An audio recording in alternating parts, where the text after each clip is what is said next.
What is going on, guys? It is Wrestlelamia here, back with some more news. Join us now as we look at the wildest news stories and rumors you need to know, including the latest updates on Brock Lesnar's return, is WWE burying Jeff Hardy, SummerSlam coming to Las Vegas, spoilers for Eva Marie, Sasha Banks up for an Emmy, and much more. Be sure to subscribe and hit that notification bell for daily wrestling videos, and follow us on Facebook for exclusive lists. Now let's hit the intro and get straight into the first story.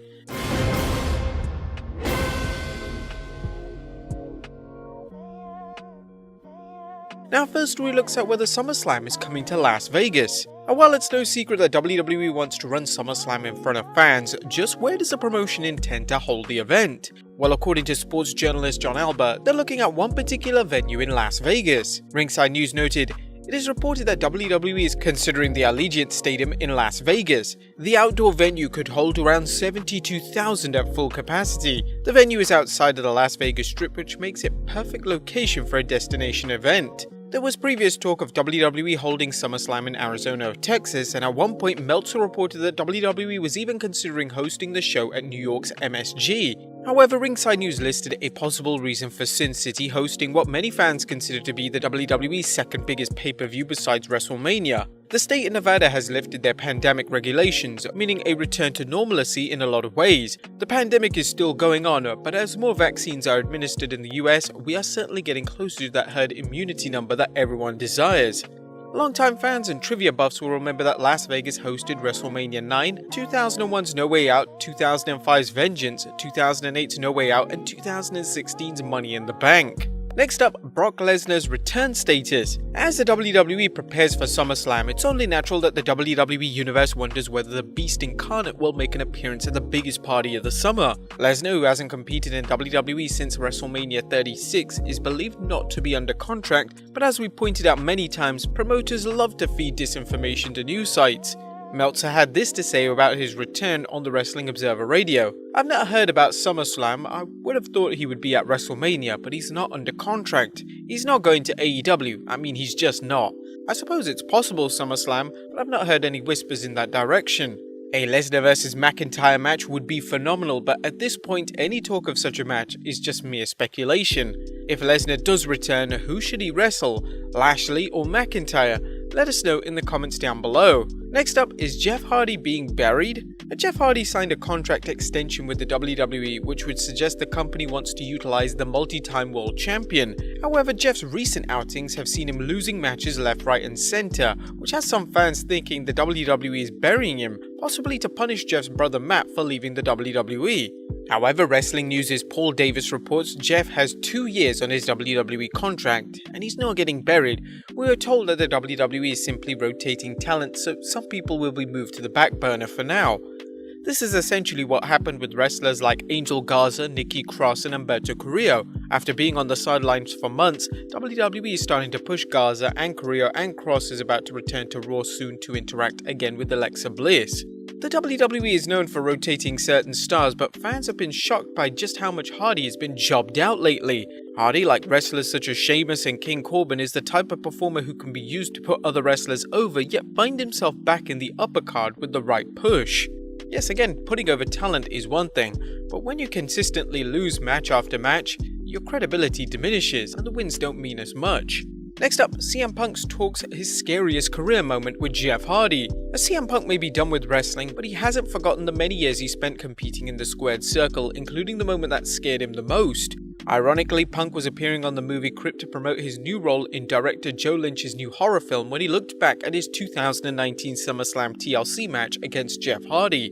"I remember wrestling Jeff Hardy in the Staples Center, and he was jumping off a very tall ladder onto me, and I was like, yeah, that hurt. Alright, great, because at that point you want to protect Jeff more than you want to protect yourself, because he's the one that's jumping, but you realize there's a 200-pound man hurtling at you from a great height, and this is not going to end well for either of you." Punk managed to make it through the match, but it was a rough spot, and one he claims made him reconsider his career choice at the time. However, not all wrestlers are fortunate when it comes to working matches without injuries, a situation we're about to see next, as Ricky Starks breaks his neck.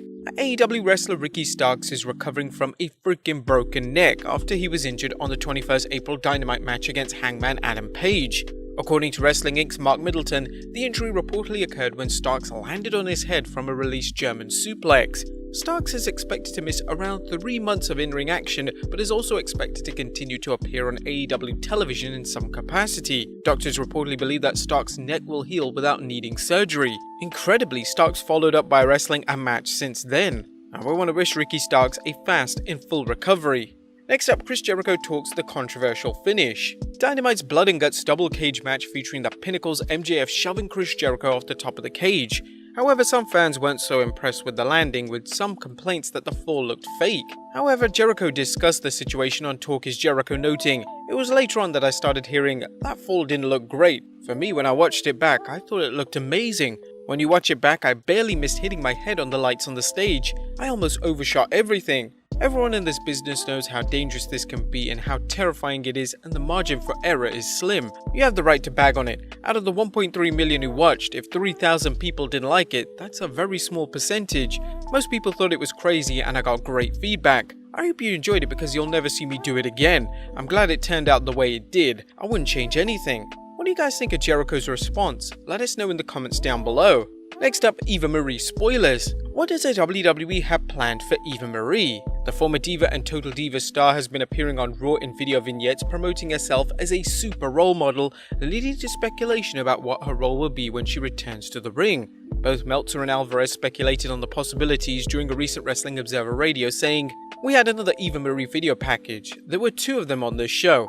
And I could be wrong here, but what she seems to be trying to do is be like a babyface motivational speaker." Meltzer observed, "The idea is she's a supermodel who's worked hard to become a supermodel, and somehow, the idea is she's a celebrity who wants to help other people. So she is a babyface. It is weird. It's actually, if you think about it, a couple of years ago, and right down to the Evolution, you remember the Emolution? I mean, this is basically the Emma character that they teased for like whatever it was, 6 months, and then 1 week after she debuts, they drop the whole thing because they feel like she can't pull it off after months. Although Emma was a heel, but it's very similar to that character that they were doing with Emma years ago. Fans can attest that the WWE's habit of booking on the fly means that there's no telling what we'll get once Eva appears in person. And finally, Sasha Banks nominated for an Emmy? The Sasha Banks' recent appearance on Disney's The Mandalorian has been well received, so much so that there's talk of her possibly receiving an Emmy nomination. According to Thirsty for News, the 2021 Emmy Awards aren't coming until September 19th, but they have the summer to politic for summer nominations. Disney sent out a blast to the committee and listed off several people who could be up for awards. Sasha Banks was on that list.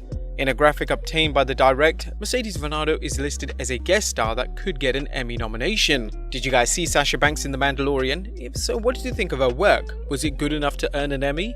Let us know in the comments down below, and I'll see you next time with some more wrestling content.